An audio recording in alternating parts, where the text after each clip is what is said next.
Eddard Stark woke before dawn, the pale light of a half-hidden moon slipping through the narrow window of his solar. He rose quietly from the straw mattress, careful not to disturb the small bundle of blankets where his eldest son still slept, dreaming perhaps of tournaments and journeys to come. The hush of Winterfell at this hour was a comfort after the long cold roads that had taken him south, and then back again. Here, within these ancient walls, life pulsed in measured rhythms. A stark contrast to the political winds that had come and gone like storms beyond the wall. He drew on a worn woolen cloak and stepped outside into the chill. The courtyard lay empty under a sky of gunmetal gray, and the only sound was the slow drip of ice melt from the battlements. In the distance, ghostly sentinels of wood and snow marked the boundaries of the godswood, where the great weirwood waited with its carved face turned toward the rising sun. Eddard paused there, taking a moment to lay his hand against the red-veined bark, feeling in its steady heartbeat the unspoken covenant between the North and the old gods. He closed his eyes, and in the hush beneath the twisted branches, he heard the faintest whisper. A promise that no matter how far he strayed into the games of crowns, Winterfell would always be his anchor.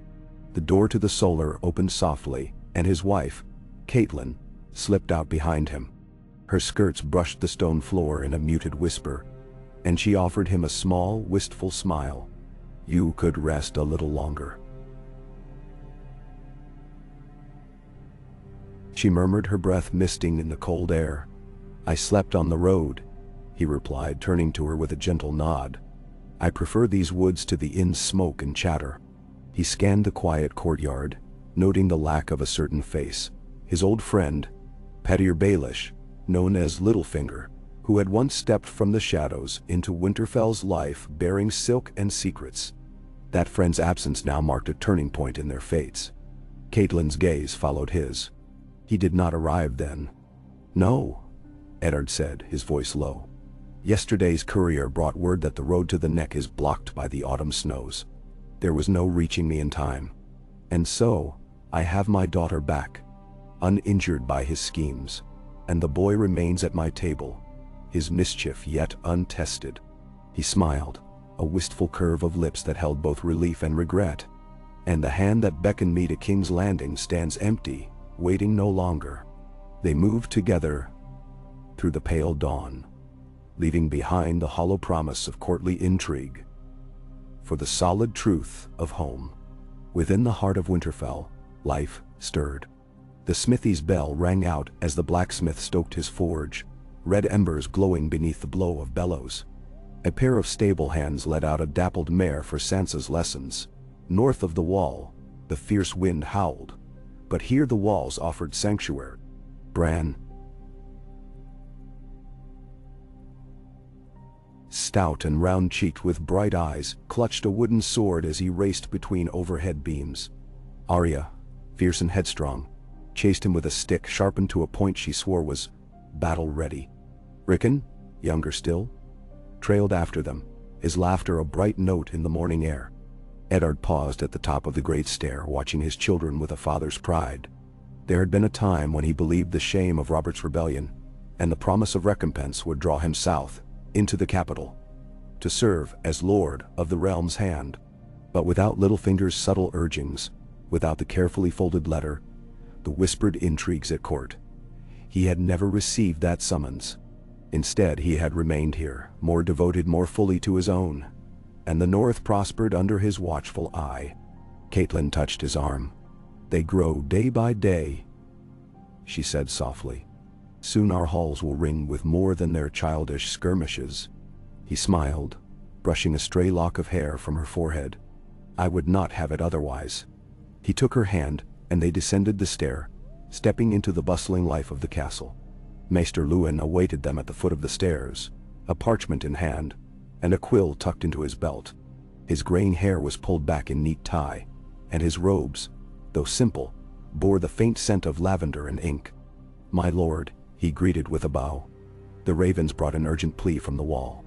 "Commander Mormont requests your judgment on a matter of deserters." "Bah!" Eddard nodded.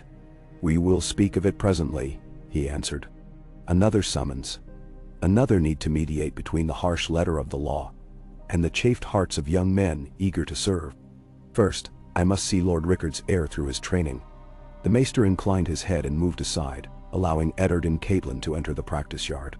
The courtyard was walled off to shield it from falling snow, and the ground had been swept clear. Sir Roderick Castle,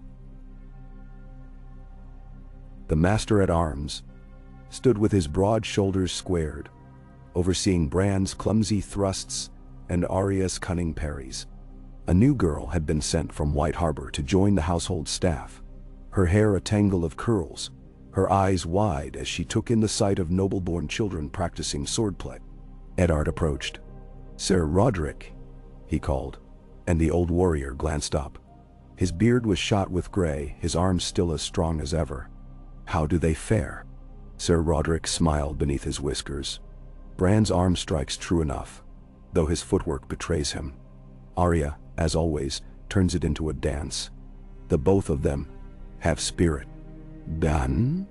The small spare smile he offered Arya was almost tender, and Bran puffed out his chest, though his earnest thrust wavered.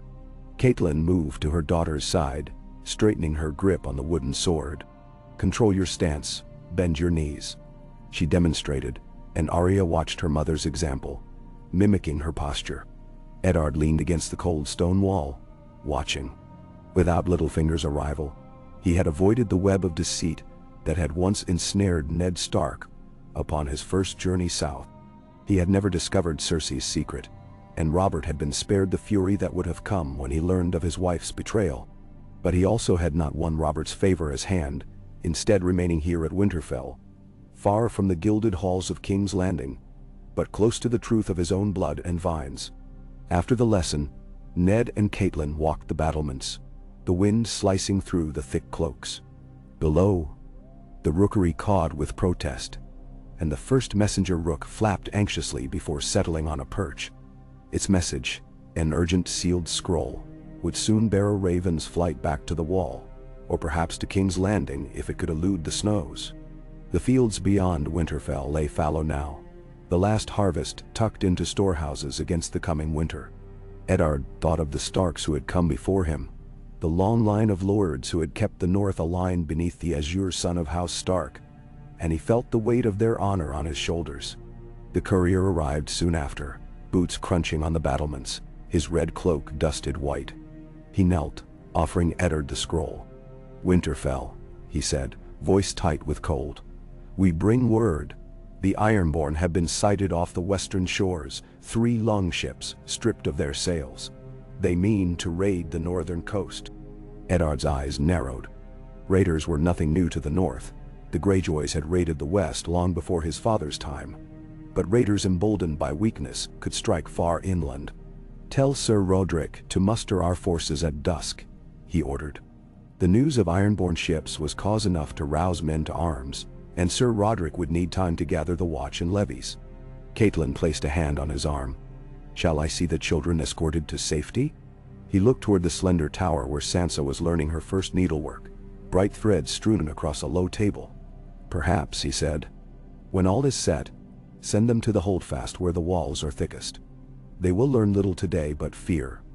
Let them learn fear later, if at all." She nodded, and he watched her hurry away. Alone, he gazed out toward the narrow sea, gray and foreboding.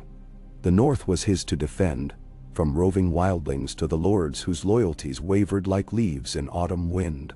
But he would not fail them. Here, at Winterfell, he was close to his children, close to the land that was his true charge. He would send no more ravens to King's Landing, heed no more summons from a crown grown hollow with intrigue. Night fell in a swirl of snowflakes, and torches flickered along the battlements. Eddard stood at the heart of Winterfell, cloak heavy on his shoulders, his sword sheathed but within easy reach. Within these walls, his kin slept soundly, trusting his vigilance. Beyond them, the north watched and waited.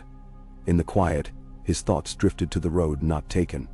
Had Littlefinger arrived, bringing letters and gold, he might now be seated in the Hand's chambers, a puppet to the Game of Thrones. But fate had spared him that path. Fate, and the long, hollow winter beyond the wall that demanded a stronger north. And so, Eddard Stark kept his watch, and Winterfell stood unbroken against the dark. Wow. Kai. Ow. The wind had died to a soft whisper. By the time the final embers along the battlements guttered and dimmed, Eddard Stark remained where he had stood hours before, eyes fixed on the distant shimmer of banners and pikes, Sir Roderick's levies coalescing into lines of armored steel and furs, ready to march west at dawn toward the looming threat of ironborn raiders. Snow drifted down in slow spirals, coating his shoulders and cloak in a thin, crystalline veil. He felt Winterfell's weight upon him as keenly as the mailed gauntlets at his hips. The responsibilities of Lord, Father, and Defender of the North pressed in every direction, yet he bore them without complaint. He heard footsteps behind him. Catelyn returning, eyes shadowed against the starlight. In her hand, she carried a small lantern. Inside, a single flickering flame threw quivering shapes against the battlement stones. "They're ready," she said in a hushed tone. "Sir Roderick has taken the gatehouse, and the men await your word." Eddard turned, the lamplight unveiling both fatigue and resolve in the lines of her face. "Then at first light we ride west," he replied. "I will see these Ironborn meet the North's true steel." She studied him for a beat, then nodded, and turned to descend the stairs leading into the holdfast. He watched her go, knowing that she, too, carried burdens he could never ease. The constant vigilance over their children, the silent dread of what might come if Winterfell should fall. He touched the hilt of ice beneath his cloak, and wondered, not for the first time, how different his life would have been had Petyr Baelish arrived as expected. Would he have stood here at Winterfell, sword drawn against raiders, or would he instead have stood in the Red Keep, quill in hand, and caught in some petty intrigue that would spill Stark blood into the gutters of King's Landing? A soft crunch alerted him to another presence. Bran, cloaked in furs far too large for his small frame, his pale hair tousled by sleep. He climbed the last stone step, eyes bright and unsleepy in the night. "Father," he said, voice trembling with excitement and cold. "May I ride with the men?" Eddard knelt and placed his hands on Bran's shoulders. "Not yet, my son," he said gently. "The watch of Winterfell falls to us, but the battle west of here is not for the smallest Stark. You will learn your lessons in shield and sword before my favor grows to sending you forth." Bran's lips curled in the hint of a pout, but he nodded, understanding that some victories belong to older boys. "I understand," he whispered, then raised his chin. "I wish I could fight." "And you shall, in time," Eddard promised. "There will come a day when Winterfell is safe again, and you will stand at my side." Bran smiled, and the pair returned to the warmth of the inner keep, leaving the rising wind to whisper across empty stones. The next dawn bled pale pink across the frozen fields as Winterfell's banners fluttered eastward with Sir Roderick's column. Eddard rode at their head, armor gleaming with fresh polish, the wolf's head clasp of his cloak stark against the white of his fur. Beside him, Sir Roderick carried the Stark standard, the gray direwolf snarling on fields of white. Catelyn followed on her sorrel mare, her hair tucked tight beneath a hennin, her eyes fierce against the cold. They passed the gates just as the sun crept above the horizon, casting long shadows across the snow. The levies numbered fewer than Eddard would have liked. Winter had thinned the men, and their pikes and swords were crude, but their hearts were as true as any in the south. He nodded at each passing man, and they straightened taller, cheeks reddening with pride. A group of wildling families, granted refuge within Winterfell's walls through Mance Raider's last parley, remained behind, offering prayers and farewells. He caught the glance of a pale-skinned woman whose name he could not recall, Helga perhaps, and bowed slightly. She nodded back, eyes bright with tears. "You do us honor, my lord," she said in the common tongue. "May the old gods guard your steps." Eddard inclined his head. "And you guard your hearths until we return." He spurred his horse onward, and the column set into motion, trudging west through the snow-blanketed hills. They would reach the western shores by day's end, at a small cove where the timber of Ironborn longships could already be glimpsed against the gray sea. The first miles were quiet, save for the soft pant of horses, and the creak of sleds bearing supplies. But as the sun climbed higher, Eddard sensed a thinning of certainty among even his hardiest men. He turned in the saddle and called, "Sir Roderick, a word." The master-at-arms reined in beside him, brows knit. "My lord, the Ironborn are not here by chance," Eddard said. "They test us, probe our defenses, but they will not see Winterfell's sons scatter in fear. I want a shield wall by the shore, with archers to either flank. Have the light cavalry ride the cliffs above. If the raiders attempt to land there, cut them off. If they mass their ships, we shall take the cove from both sides." Sir Roderick's face brightened. "As you command, my lord. We'll make a pike fence they cannot breach." "Very good," Eddard said. He scanned the vale, imagining the clash of axes and shields, men drinking the first cask of Ironborn blood, and send word to Maester Lewin. "When we return, I would have ravens dispatched to White Harbor and Flint's Finger. Let all the king's councils know that the north rings with steel, not with begging bowls." "Ben." Roderick gave a grunt of approval and galloped off to relay the orders. Eddard turned back to the main body, chest swelling with a confidence he had not known in years. He who had never been summoned south, who had not been ensnared by courtly traps nor drawn into the deadly dance of the Red Keep. Here in the north, he was in his element. A lord whose honor was his shield, whose home was his heart, and whose sword would serve as the North's vengeance. They broke camp overlooking the cove by midday. The sea stretched before them, slate-colored and still, save for the distant silhouettes of 3 slender ships drawn up on shingle. No sails adorned their masts. The Ironborn had come swiftly, disembarking longboats with shields still strapped to their sides.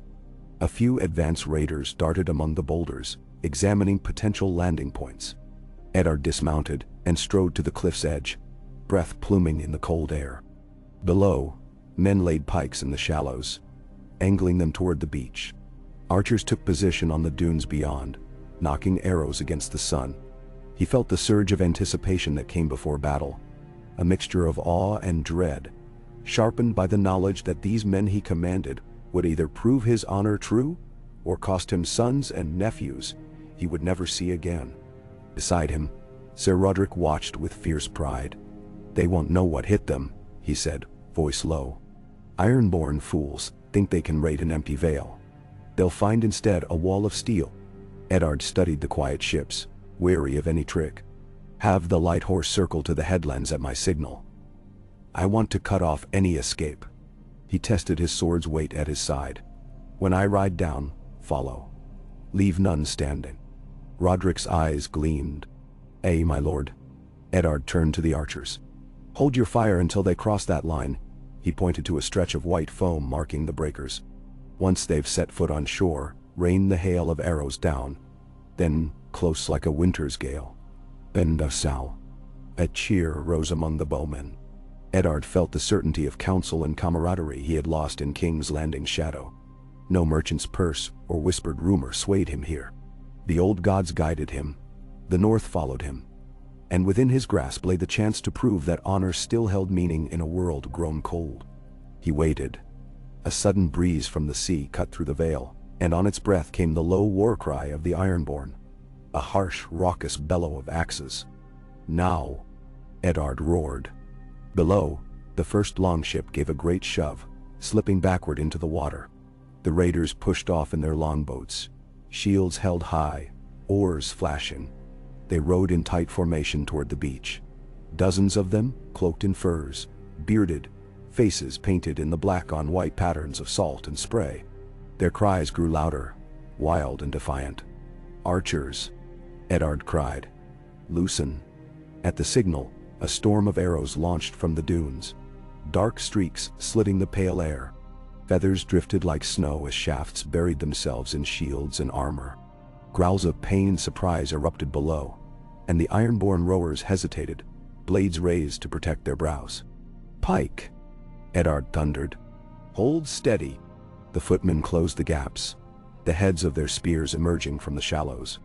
As one, they advanced into the cold surf, blades and pikes, forming a bristling hedge that met the Ironborn at knee height. The raiders rode their longboats aground and surged forward, axes swinging. Eddard drew ice and charged down the slope, the blast of battle searing his senses. Snow mixed with foam around his boots as he struck the first raider, blade carving through mail. He felt the surge of righteous fury, the cry of his name on his lips. Behind him, Ser Rodrik led the cavalry from the headlands, hooves thunder rolling across rock. The flanks of Ironborn longboats were cut off, and the tide of battle turned swift as a falcon's dive. Men clashed around him. Northern steel met Ironborn axe, shield struck shield, the world reduced to the thunder of iron meeting iron. Eddard fought with every ounce of his strength, mindful of the men at his back and the children left behind. He thought of Robb, learning statecraft in Winterfell's halls, of Arya sparring with Ser Rodrik, of Sansa sewing her first silken stitch. He would protect them all, or die. When the last Ironborn longboat lay overturned, its oars broken, and the survivors lay bound in rows on the beach, Eddard raised his sword high. "The North remembers," he shouted. His voice carried across the cove, and his men answered with a roar that shook the gray sky. At his side, Ser Rodrik pounded his chest with a mailed fist. "They will not forget this day, my lord." Eddard sheathed ice and turned to survey the field. Bodies lay half buried in snow. The sea lapped gently at the shore as if trying to wash the crimson stain away. He dismounted and knelt beside a fallen raider, half his face cleaved by a pike. The man's eyes, pale like the frostbound sea, stared sightlessly upward. For a moment, Eddard was haunted by the brutality of victory. Rising, he addressed his men. "Gather the wounded," he ordered. "Let no one die for lack of care. We ride back to Winterfell with the dawn." Then a cheer rose again, this one tempered with relief and compassion. The men set to work, binding wounds and lifting prisoners to their feet. As they organized, Eddard allowed himself a rare moment of satisfaction. Winterfell's defense had been tested, and had not failed. His home remained secure. His people defended. The North had stood firm under his hand. The ride home was quieter. Many spoke little, their breaths visible in the early dusk chill. Eddard rode at the head of the returning levy, pensive rather than triumphant. Catelyn fell into step beside him, her hand finding his in the stirrup strap. "They called you Wolf Lord," she said softly. "You earned it today."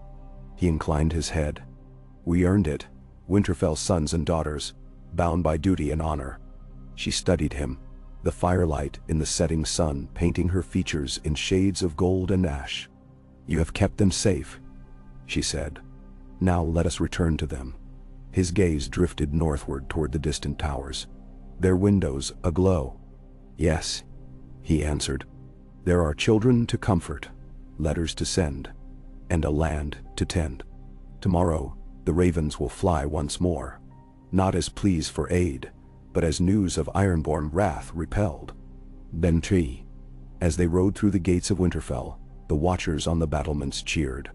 The walls, snow-encrusted and weathered, seemed to glow with renewed life. Eddard felt the weight on his shoulders shift into a mantle embroidered with pride. Pride in his home, pride in his people, pride in the path fate had set before him when Littlefinger's shadows never slipped through these gates. He turned to Catelyn. "Come," he said. "Our children await. Winterfell endures."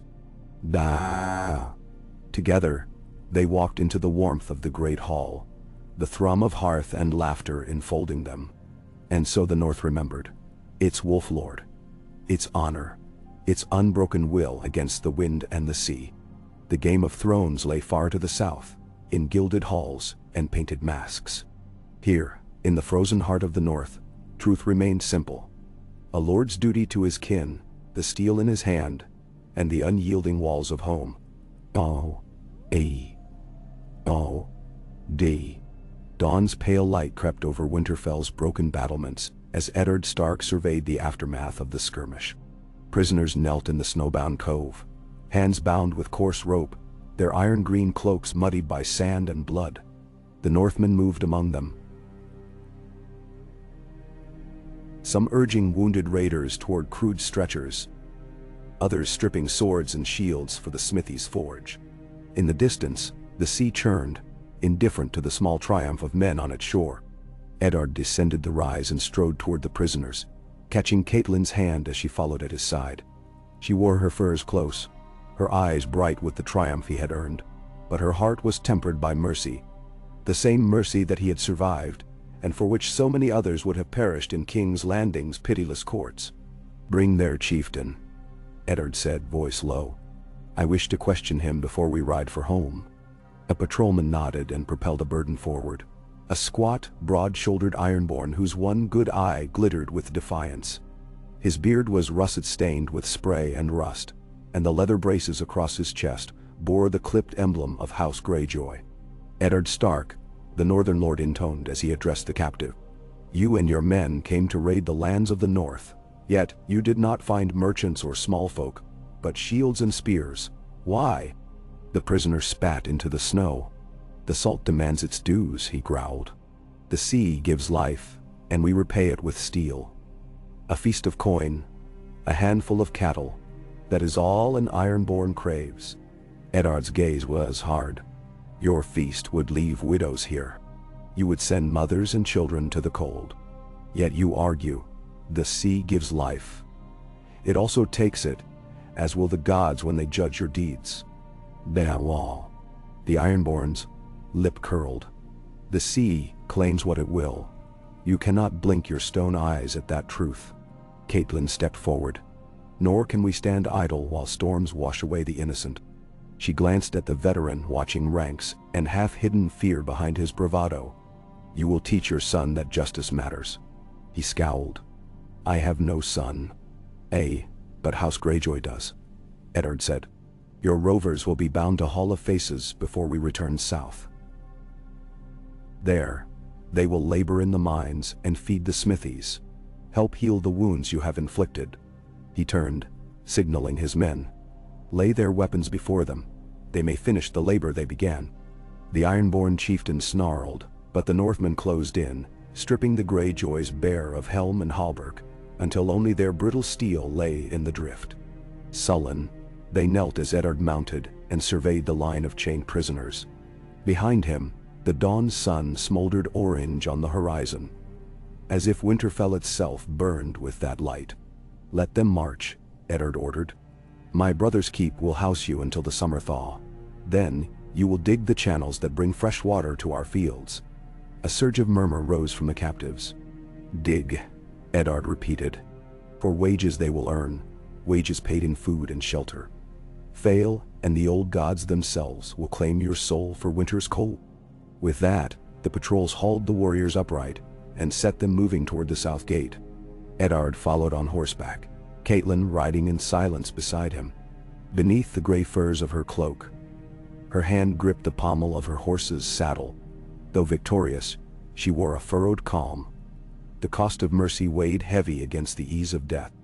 They turned at the gatehouse, retracing their path across the frozen hills toward home. On the second day, with horses tired and men moving stiffly, they came upon a hunting party led by Lord Glover of Deepwood Moat. His Snowfox personal standard fluttered above slender lances, and behind him rode dozens of his bannermen, axes and bows at the ready. "My Lord Stark," Glover greeted, dismounting with a rattle of armor. His face was lined with age, yet bright with hope. "I heard the Ironborn had pressed south. You gave them steel, well met." "Your men honor you," Eddard replied. "They shall find work in these walls." Glover hesitated. "If the Ironborn pressed thus far, they may return in spring with greater numbers. Winter falls soon. You may wish to gather the northern lords in council." Eddard studied the gray hills rolling between them. He had sent ravens east and south with word of the skirmish, but winter's grasp would choke the roads before any answer returned. "Catelyn and I will hold the council in the great hall," he said. "8 moons turn, let the lords gather beneath Winterfell's roof."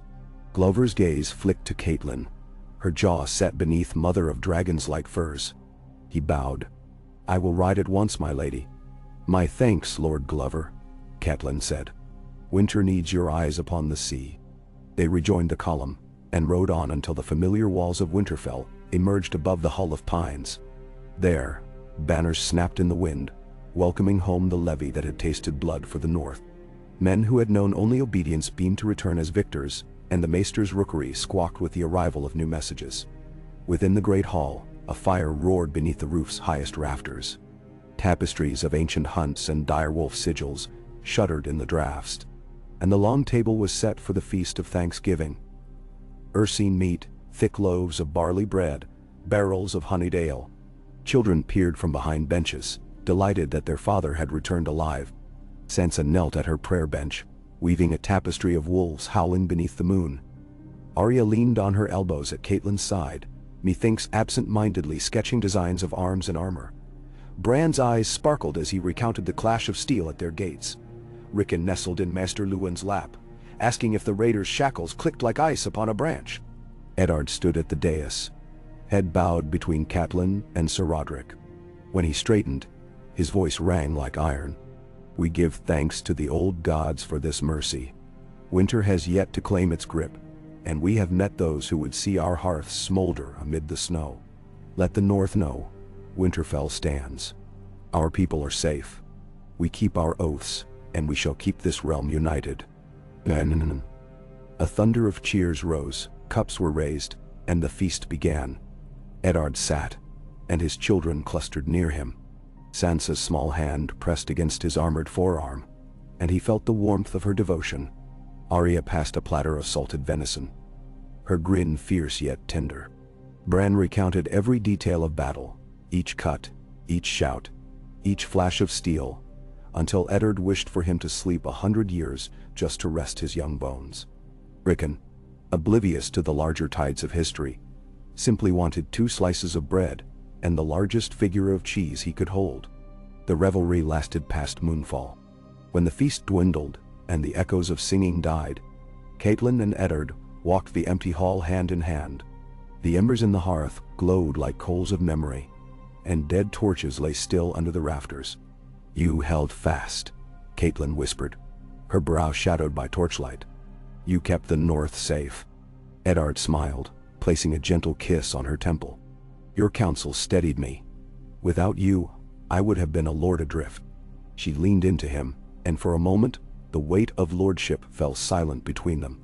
"When the lords assemble, they will speak of your victory. But you must also speak of unity, of the North's strength only when united." He nodded. "I will speak plainly. Let those who doubt my hand feel the strength of my will." Then, they lingered in the hush until the torches turned to embers. Finally, Eddard spoke. "Rest now, my love.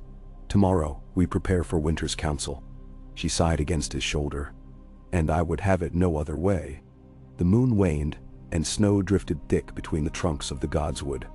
Ravens flitted overhead, destined for Deepwood Motte, White Harbor, and the Fingers, to House Manderley, House Serwyn, House Dustin. Each carried the same summons. Lord Eddard Stark calls the Northern Lords to Winterfell at the moon's turn to deliberate the Ironborn threat, and to align our defenses for the season's coming. When the day arrived, banners of every shape regimented the courtyard. A leopard's head, a stalwart direwolf, a roaring bear, and the silver fish of White Harbor. Lords and ladies filed through the gate, cloaked and hooded against the cold. Among them were Lady Anya Waynwood, stern as mountain steed; Lord Rickard Karstark, gaunt as a crow; Lady Mage Mormont, who bore the weight of Bear Island in her sinewed frame; and Lord Wyman Manderley himself, robes dense as the fishing nets of his port. Eddard welcomed each in turn, offering benches at the heart of the great hall. The hearth's blaze rippled against frozen air, and torches flared along the walls as lords and ladies settled. Catelyn stood behind the dais, her posture regal, Lady of Winterfell, even as the husbands and sons took the benches below. Maester Luwin opened the proceedings. "My lords and ladies of the North, I bring word from the Wall. The Watch stands weakened by snows, but the kings of the Watch ask only for steel and grain, not for gold. They stand between the realms of men and what lies beyond." A murmur rippled through the assembly at mention of wildlings and rumblings in the Frostfangs. Eddard rose, silence falling like a heavy cloth. "We have seen the Ironborn press south of their islands. They maraud our coasts. seeking to starve our people. I propose we fortify our western shores, garrison the old watchtowers, and build small patrol fleets in White Harbor and Deepwood Motte. We must stand not only upon the land, but upon the seas that divide us from the Iron Isles. Men to sea. Lord Karstark's gaunt frame stiffened. My men will serve. But who shall lead this northern fleet? The Ironborn sails faster than our merchant ships. Will our captains heed a northern lord? A low chuckle came from Lady Mormont's seat. Give me 5 good ships and men bred on ice and salt. We will bring 5 more ships to the bottom of the sea. Then? Wyman Manderley smiled. White Harbor's docks stand ready. We can spare 6 cogs to send to Deepwood Motte, and my nephew Davos will sail under Lord Stark's banner. Anya Wainwood nodded. My archers will man the shorelines. We will train them this fortnight. Silence followed as each lord considered the proposals, before Eddard spoke once more. Then, it is decided. White Harbor and Deepwood Motte shall build our patrol fleets. Bear Island and Deepwood's marks will garrison the towers. We will send grain and iron to the wall, and a council ship will bear our banners, marked with the direwolf's head and flown under House Stark's command. Bender. A chorus of assent rose, and Eddard allowed himself a moment to breathe, to let the weight of leadership rest in the honest voices of his peers. Many councils in King's Landing had been beggared by bribes and whispers, but here, in Winterfell's great hall, the old ways, oaths given before hearth and heart, held true. When the council broke, lords and ladies crowded the courtyard, sharing tankards and laughter. Eddard moved among them, speaking quietly with each. Lady Mormont of Ice Dragons, Karstark of Frost Fields, Manderley of Snow-Lashed Docks. Catelyn stood at his elbow, in consultation with Lady Wainwood on militia training. Winterfell buzzed with industry, resolve, unity. Weeks passed in a flurry of construction and strategy. Men hauled timbers to the old watchtowers, and carpenters reforged the docks at White Harbor to mount ballistae against incoming raiders. Maester Luwin's raven nest filled daily with letters from the wall, pleas for food and arrows, and Eddard dispatched caravans heavy with grain, iron, cloth, and saltfish. Under his aegis, the North prepared as one. From the cliffs of Bear Island to the icy grip of Flint's Finger, the banners of Winterfort snapped in the wind. In the Godswood, Eddard and Catelyn walked by the great weirwood. Its scarlet leaves drifted like ghostly blood across the snow. The wind sighed among the branches, and they pressed close, finding solace in the old god's mute witness. "We have done well," Catelyn said, tucking her gloved hand into his. "We stand not fractured but as one kingdom." He looked upon the face carved in the pale wood, eyes unblinking. "The North is strong, and the North endures." He paused as ravens wheeled overhead. "Yet in the south, winter's promise grows colder. I fear troubles beyond ironborn raids, troubles of gold and lies." She glanced at him, worry creasing her brow. "You mean the crown?" He nodded. "Robert grows old. His hunters dent the forests, but not the folly within his court.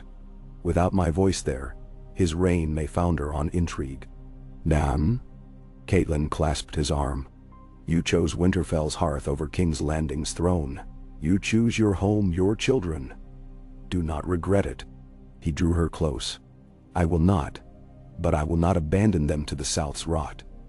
I suspect Ravenshold, my uncle's keep in the Vale, sends word that Lysa Arryn stirs with whispers of her niece's blood."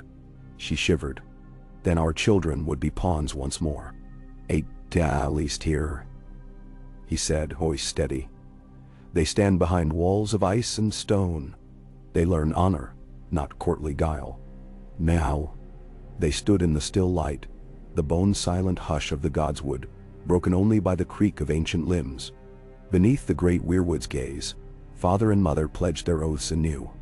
To guard the North, to keep their children safe from the South's deceit, and to honor the simple truths of hearth and home. Winter deepened. Snowdrifts rose against Winterfell's gates, and the wind's howl through the battlements was as a living thing. Still, Eddard's vigil remained unbroken. He rode often to the cove where the Ironborn had landed, examining the repaired pikes and the newly sharpened axes.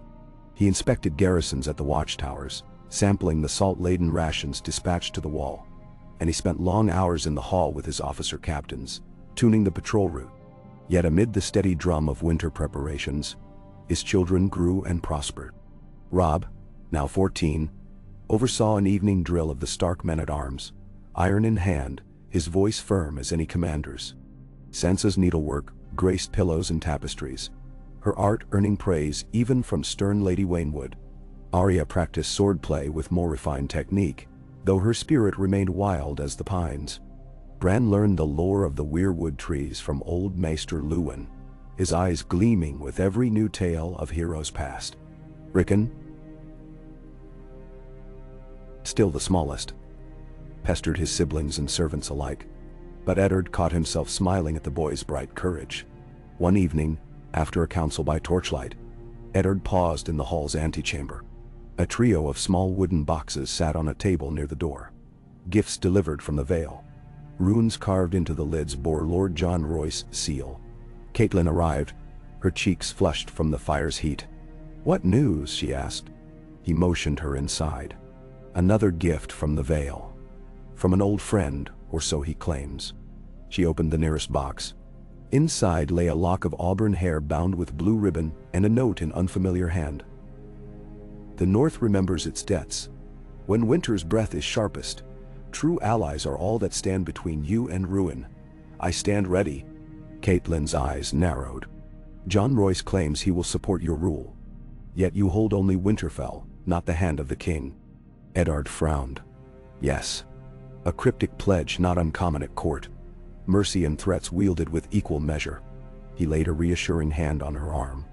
"We shall heed no false friends." She tucked the ribbon into her cloak. "Nor false enemies." Her gaze met his. "Whatever storms come, we face them together." And so they did.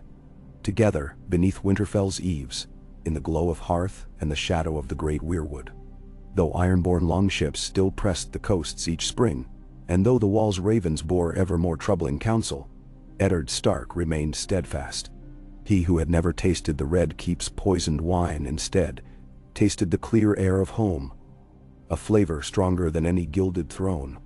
And Winterfell, in turn, nurtured his line. Steadfast children for whom winter's fury would become lesson, not epitaph. In the years to come, when the snows melted and the hawthorn bled first green, the northern lords remembered that long, dark winter as the season when the North stood as one. They remembered the council at Winterfell, where honor bound even the fiercest bear and the gentlest fish.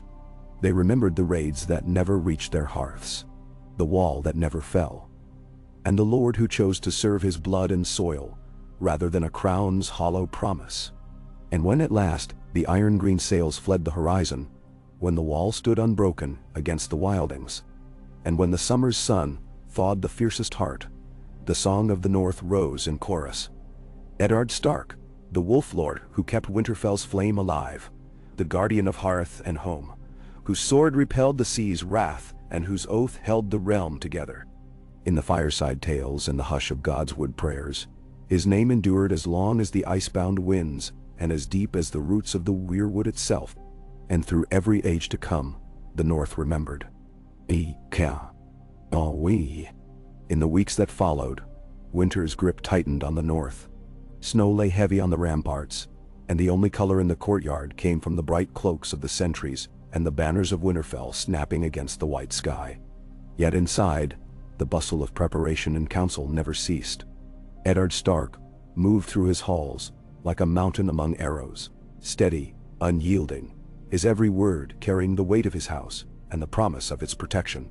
He rose each dawn before the first torches were lit, greeting the gray light on the battlements with silent prayers to the old gods.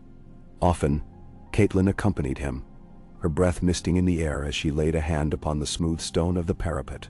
Together, they watched the ravens wheel above the rookery, and wondered what tidings the dark birds bore this morning.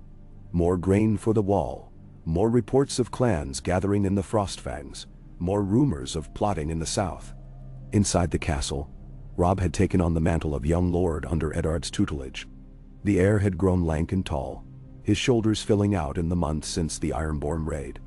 Each day, Ser Roderick drilled him in the art of command, how to hold the shield wall, how to read the wind over the water, how to judge a man's worth by the steadiness of his oath. Robb listened with grave attention, asking questions not only of tactics but of justice. He inquired after the men bound to the remit of Winterfell. When would their toil upon the iron-green shores earn them redemption? Would the poison of guilt ever wash clean? Justice, Eddard told him one evening by the hearth, is not a river that flows and disappears. It is a well you draw from it, and its waters must be replenished with mercy and with duty. We are called to guide it, not to drown in its depths. Robb nodded and turned back to the map on the table, where markers in miniature wainscoting depicted the watchtowers along the western coast. Then let our wells run deep, he said. Let the North remember what it means to be both fierce and fair. High in the rookery, Maester Luwin oversaw the dispatch of letters. Winterfell's reach extended now from the icy fields beyond the wall to the trading halls of White Harbor. Ravens carried precise orders for patrols, for shipments of arrows, for the rotation of garrisons. They carried reassurances to the Manderleys and the stonemasons of Deepwood Motte, and they carried stern reminders to the southern courts that the North would answer no summons to sway its judgment by flattery or gold. It was during one such dispatch that a letter arrived, sealed with a scarlet rose, a messenger from Jon Arryn, Lord Protector of the Vale. Eddard recognized the seal immediately and broke it with care. The words inside were cordial in form but heavy in import. My old friend, the Vale watches the stirring of Lady Lysa's court with concern. Rumors abound of clandestine marriages and whispered alliances with the Southron lords. If our houses are to remain as one bulwark against the chaos below, let us renew our ancient ties. I request your presence in the Eyrie when the snows recede, so that we may swear anew for the strength of our realms. Jon Arryn. Catelyn's eyes flickered at the letter's contents. The Vale calls you, she said softly. They fear their own house, yet they invite us into its keep. Eddard folded the parchment. The Vale is bound to us by more than seals and oaths, he replied. Their mountains guard our eastern flank, as our wall guards the north. If trouble brews in Lysa's halls, we must be there to hold the bridge. She laid her hand on his arm. But the north still shivers. We cannot abandon our walls, Lord and Lady both. He met her gaze. We cannot seal ourselves within them forever. Our strength is in allies as much as in stone. He paused. When the spring thaw comes, I will ride for the Eyrie. Until then, we ready Winterfell for the months to come. Spring arrived with both thaw and threat. The caravans to the wall returned with soldiers gaunt from long watch, and the fields beyond Winterfell's outer fences showed the first green shoots of barley and turnips. Ravens flew heavy with news. There had been unrest among the clans north of the wall. A raid on a night's watch patrol. Whispers of strange masks appearing at their fireside councils. At Winterfell, men sharpened their blades and stockpiled their arrows. Crowds gathered in the courtyard to watch the forge fires belch clouds of smoke. Stable hands polished the leather straps of their saddles, and the smiths rehoed the horses at the gatehouse. In these days of renewal, Eddard spent long hours in council with Maester Luwin and Sir Roderick, and with the Chamberlain Brandon Dustin, who oversaw the stores of Winterfell. At the head of the dais, he presided over strategies as deftly as he had guided his people through the Ironborn raids. When he spoke, each man and woman in the hall felt the truth of his words. That the North's safety required both readiness for the worst and hope for the best. Yet amid the bustle, he found time to walk among his children. Sansa's tapestries blossomed with silver wolves and white lilies, a gift for Lady Arryn in advance of his journey. Arya's steps had grown surer. She practiced the art of the dancing blade so fiercely that Sir Roderick warned her to temper her strength or risk needless injury. Bran's fascination with the weirwoods deepened. The old god's whispers seemed to echo in his dreams, and he would rise at dawn to wander the godswood, speaking softly to the red-leafed trees. Rickon, the youngest, clung to Robb's skirts whenever the heir drilled the men in the yard, his eyes shining with admiration. One afternoon, Eddard found Arya sharpening her wooden practice sword by the forge. Sparks flew as the blade kissed the whetstone, and her dark hair caught the glow of embers. Careful with that, he warned, placing a hand on her shoulder. She glanced up, frowning. I was watching the smith's apprentice. He grinds the steel for Master Roderick's pikes. I want to learn all I can. He noted the earnestness in her eyes, the fierce curiosity. The forge's fires are unforgiving. He knelt to her level. You must temper yourself first. Patience, planning, and precision. The sword is no good to one who strikes blindly. She nodded, tucking a strand of hair behind her ear. I will learn, father. Rising, he placed a hand on her head. And you will be the finest among them, because you will temper steel with wisdom. Her lips curved in a brief smile, and Eddard felt a swell of pride.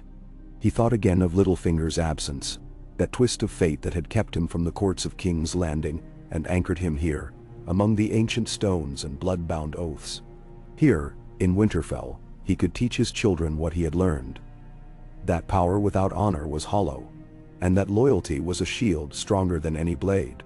On the eve of his departure for the Eyrie, Eddard stood once more at the courtyard's gate, the sky glowing with a pale wash of twilight. He wore no armor but a simple riding cloak, and beside him walked Catelyn in her traveling dress, dark and trimmed in fur. Their children stood a respectful distance behind, Robb in leather jerkin, Sansa in a gown of pale blue, Arya bold in a tunic and breeches, Bran clutching his small sword, and Rickon swinging a wooden shield larger than his arm. Sir Roderick approached, bowing deeply. My lord, your steed awaits. Eddard placed a hand on his old friend's shoulder. Thank you, Sir Roderick. You know the north as well as any man. I leave it in your hands. The wall, the coast, see them watched. Ay, Roderick said, voice thick. And winter's last bite will have lost its edge by then. You will find the north in no worse state upon your return. He turned to Catelyn. Safe travels, my lady. May the old gods guard you on your path. She inclined her head. And may they keep you in Winterfell's halls until I return. Eddard gathered his children in turn. To Robb he said, lead as you have learned. Be firm, and be just. To Sansa, carry our banners proud and true. To Arya, temper strength with wisdom. To Bran, listen to the old gods. They may yet speak truths you need. To Rickon, be brave, my son, and stay close to the hearth. Each child clamored with questions. When would he return? Could they ride with him? Would Lady Arryn ask for Sansa's tapestry? And Eddard answered them all with the calm voice of promise. Then, taking Catelyn's hand, he mounted Silvermane, the great white steed bred for the Vale's high passes. As the escort formed, a handful of knights from Winterfell, a pair of riders sent by House Arryn, they set off beneath the rising moon. Torches flickered along the walls, and beyond the gatehouse, the road climbed toward the mountains of the moon. Behind them, Winterfell lay silent and strong, its chimneys smoking, its banners still aloft in the chill night wind. Eddard looked back once, meeting Catelyn's steady gaze. I will return, he said, voice firm. She nodded, though her eyes were bright. I know. For Winterfell, you would cross all the winds of the world. Then? He urged, Silvermane forward, and the small host rode into darkness, toward the Vale, toward the next chapter of alliances and old debts, toward the game that lay beyond the reach of walls and hearth. And as they disappeared, the torches lining Winterfell's walls glowed against the snow, a beacon of welcome awaiting their lord's safe return. They rode for 3 days through the high passes of the Mountains of the Moon, where the road clung to sheer cliffs and the wind struck like iron. Each day, Eddard Stark marshaled his small escort with the same care he had shown Winterfell's levies, taking no needless risks, scouting every bend, ensuring his companions, knights, squires, and the lone knight sent by House Arryn, rode fresh mounts. Catelyn kept close at his side, and though she smiled at the wild beauty of the Vale, he could see the tension behind her eyes. Beyond these crags lay Lysa Arryn's hold, and they both knew how thin the line was between hospitality and intrigue. On the 4th morning, as dawn's light cracked gray across jagged spires, they came upon the moon door itself, a yawning gap in the cliff, 700 feet sheer into the Vale below. A single wooden bridge, no wider than 2 horses abreast, spanned to a carved platform, half buried in the rock. There, whitewashed ramparts rose, and behind them, the slender towers of the eyrie pierced the swirling mists. Eddard halted. "We do not hurry toward our host," he said quietly. "Here, caution is the better part of courage." Catelyn nodded, and they dismounted. With few words, they led their horses across the narrow planks, Stark and Tully banners snapping above their heads, while the errand knight, Sir Harold Harding, gave his horses reins to a stable hand and accompanied them on foot. Each step echoed with the void yawning below, and in the emptiness, Eddard felt how easily pride could slip into the abyss. When they reached the other side, Lysa Arryn's steward, a gaunt man with hollowed cheeks, met them. "Welcome to the Eyrie, Lord Stark, Lady Tully," he intoned. "The Lady Lysa bids you welcome, and will see you prepared for the feast without delay." Eddard inclined his head, then turned to Catelyn. "We ride straight through, and every eye must be ours before we sit in Lysa's hall." She gripped his arm, sharing his resolve. "We show no fear." Beyond the gate, they wound upward along a stone path carved into living rock, past small gardens and groves of dwarfed apple trees, until the path narrowed again at a rusted iron door. Steel bolts barred it, and atop its lintel a painted falcon spread its wings. Eddard touched the emblem, recalling the years when he and Catelyn had courted in the Vale, before the tragedies that drew them north. Now, in the grown hush of these heights, he felt that same spark of old loyalty, and the weight of new obligations. The door opened, and a swirl of mists parted to reveal a courtyard paved with marble. Servants in green and white cloaks knelt as he and Catelyn entered, and the hush deepened to a reverent silence. Along the walls, banners of House Arryn hung, the crescent moon and falcon gleaming in torchlight. A narrow stair led to the first gallery, and ascending, Eddard felt his pulse tighten. Beyond these walls, the Vale's whole power might be wielded for or against him. They passed beneath archways of painted wood, and stepped into the high hall, a lofty chamber whose columns soared like trees of alabaster. At the far end, beyond a dais, stood Lysa Arryn herself. She was draped in white silks, her copper hair piled high, and her pale blue eyes fixed upon Eddard with a blend of relief and calculation. By her side was Pettier Baelish, Littlefinger, who inclined his head in a bow that was almost too graceful. His presence here was no surprise. Though he never came to Winterfell, the Vale was his home, and here he reigned as Lady Lysa's chief advisor. Eddard greeted Lysa with the courtesy of old friends. "My lady," he said, voice steady, "I thank you for your summons, and for this marvel of stone and sky." Her lips curved. "My brother's hand told me much of Winterfell's trials. I could not bear the thought of your kin facing winter alone, unwed to their allies." She turned to Littlefinger. "Peter, see that Lord Stark and Lady Tully are warmed and fed. We ride for the garden beyond with the morning light." Pettier bowed again, eyes flicking to Catelyn. "Your ladyship, your lordship," he murmured. "Draw near the hearth. Come, taste the wine crafted in the mountains themselves." Eddard allowed himself to be guided to a carved bench of pale stone. Catelyn seated herself beside him, and as they sipped a heady red vintage, he watched Littlefinger move among the gathered lords and ladies. The whispers were deftly directed, the laughter tempered, the gazes guided. Baelish had learned well at King's Landing, and here he wielded influence with a subtlety that made Eddard's stern straightforwardness feel like a blunt hammer. Catelyn leaned close. "He is testing us," she whispered. "I feel the currents." Eddard nodded. "He plants seeds. We must not nourish them." He spoke calmly to the Arryn steward, passing platters of spiced fowl and buttered roots, redirecting Catelyn's attention to the warmth of hospitality rather than the undercurrents of court. He would hold his counsel until the morrow, when Lysa's true aims would become clear. They supped in shadows, servants flitting behind them, until the hush broke as Lysa rose. "Come," she said. "The air is fresh above." She led them up spiraling stairs to a terrace carved into the living rock. Beyond the battlement spread the Vale, rolling green hills, silver ribbons of rivers, and the distant glint of moonlight on stone. Here, above the world, beset by wind and cloud, a lord might feel invulnerable, or inescapably exposed. Lysa poured small cups of elderflower wine and held one to Eddard's lips. "To the bond between our houses," she said, voice high. He drank and inclined. "To unity against winter's darkness." "You honor me," she said. "But tell me, will the North ride with the Vale when the snows fall hardest? Will you stand by me as you stand by your own walls?" The question was plain.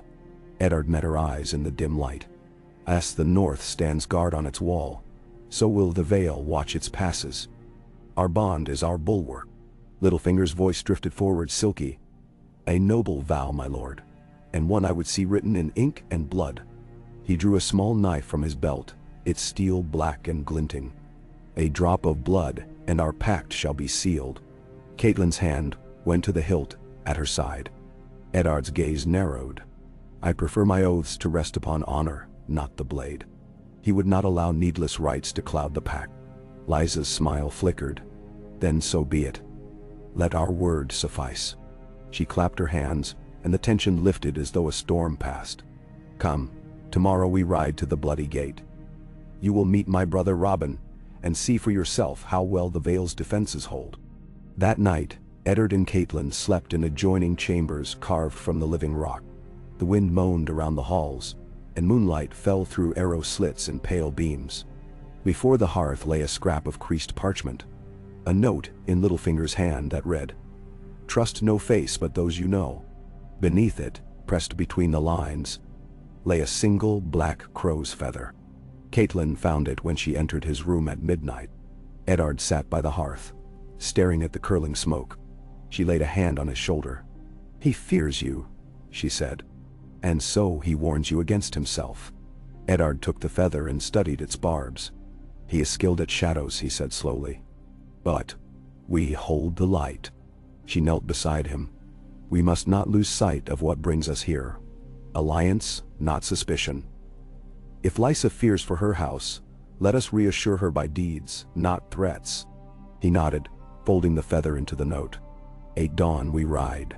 With the first light, Eddard found himself astride Silvermane once more, alongside Catelyn and Littlefinger, followed by a small party of Vale Knights. They set out northwest, through the moon-pocked Vale. Snow lingered in the gullies, but the road was clear, and birds wheeled overhead. Lysa Arryn rode beside her brother, Robin Arryn, now grown to 7, mounted on a pony bedecked in Arryn livery.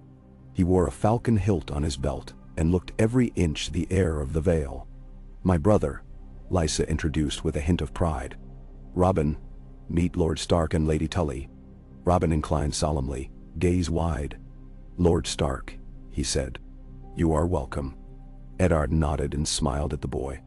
"You will have little to fear while I stand the Vale with you." As they rode on, the Bloody Gate rose ahead, a narrow pass flanked by ridges of gray rock, the walls scarred by ancient siege machines. The gatehouse, a squat tower of dark stone, stood guard. 2 rangers in bare furs stood watch, their bows across their shoulders. Eddard spurred forward. Sir Harold Harding stepped ahead. "My lord," he said, "the Bloody Gate has held for centuries.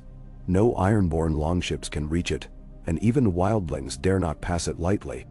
Eddard dismounted and gave his reins to Catelyn. He studied the gate's portcullis, its hinges oiled and its chains new. "This is well kept."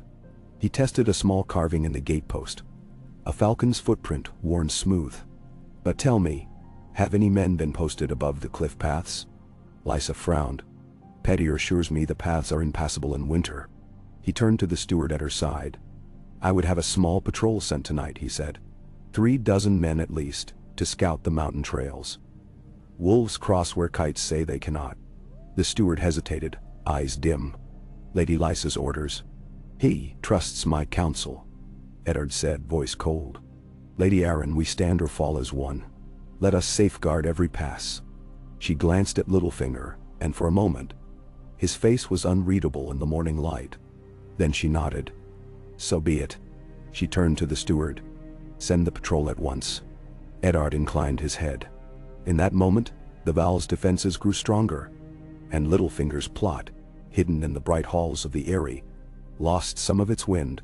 He remounted Silvermane. Then let us press on. I would see the Rangers' barracks beyond. Damn. They rode through the gate, past banners of falcons and moons, and came at last to a small keep of gray stone. Here, Rangers drilled, and new recruits learned the use of bow and spear. Eddard spent an hour inspecting their ranks, offering praise and counsel, and sending letters to Winterfell with instructions for similar training along the western shore. By midday they returned to the Eyrie, and Lysa held a small council in her solar. Here, the walls were hung with maps of the Vale, and stone ledges served as shelves for gliding eagles in cages. Vassal lords, many in rich velvets and furs, stood in clusters, whispering. Eddard entered, and the room fell quiet.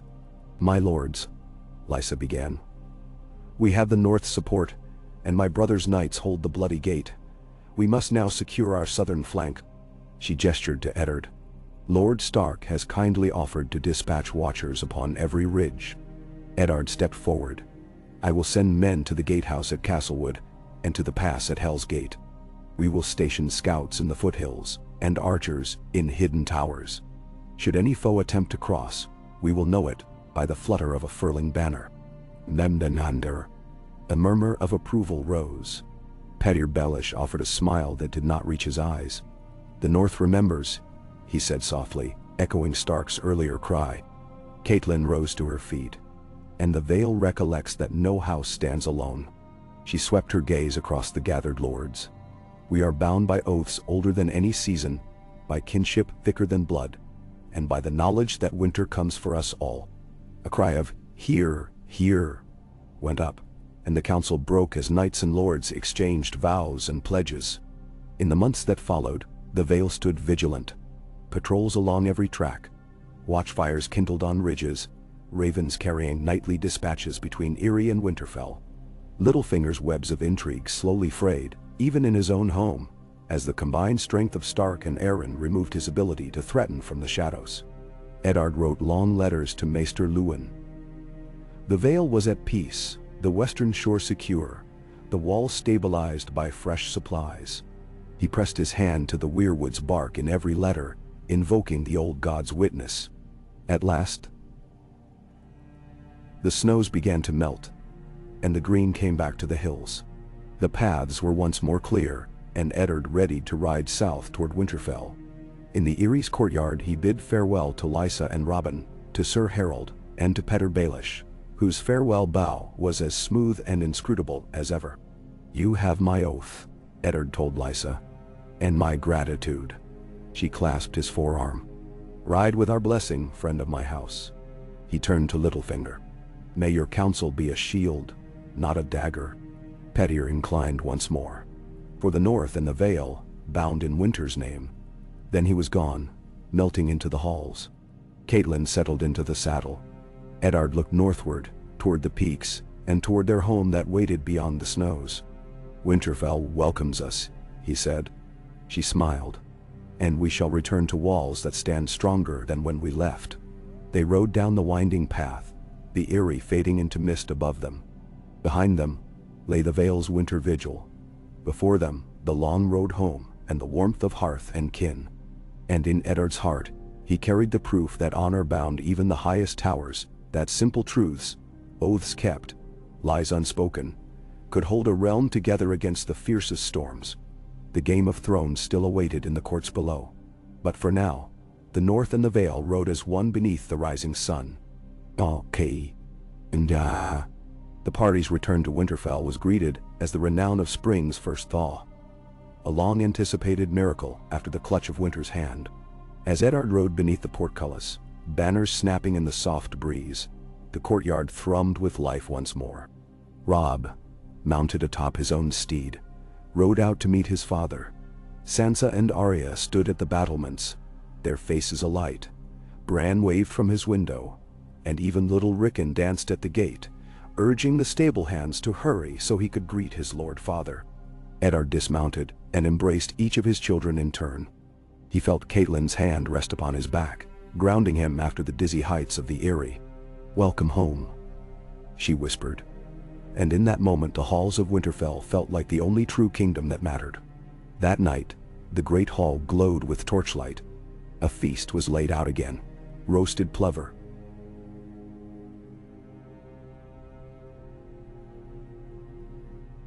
honeyed ham,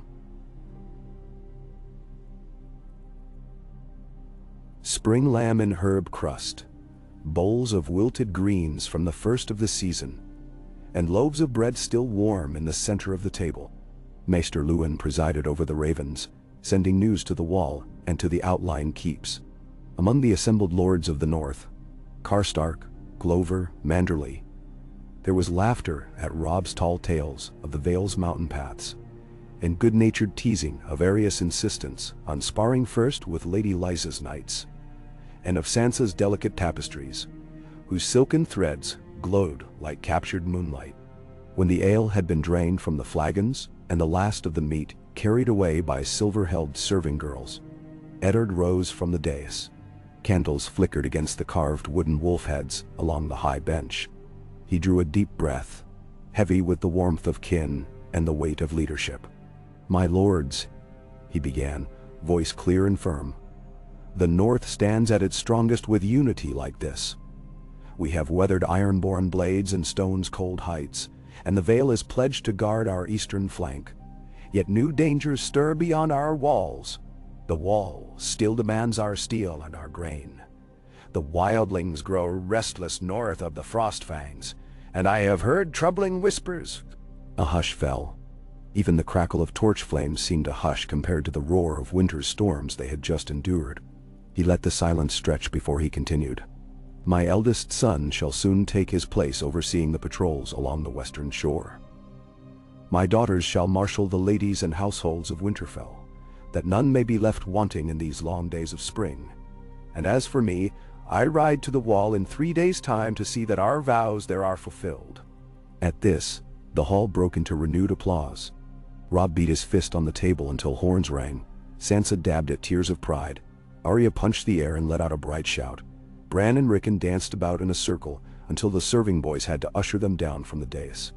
But even in celebration, Eddard's thoughts reached northward.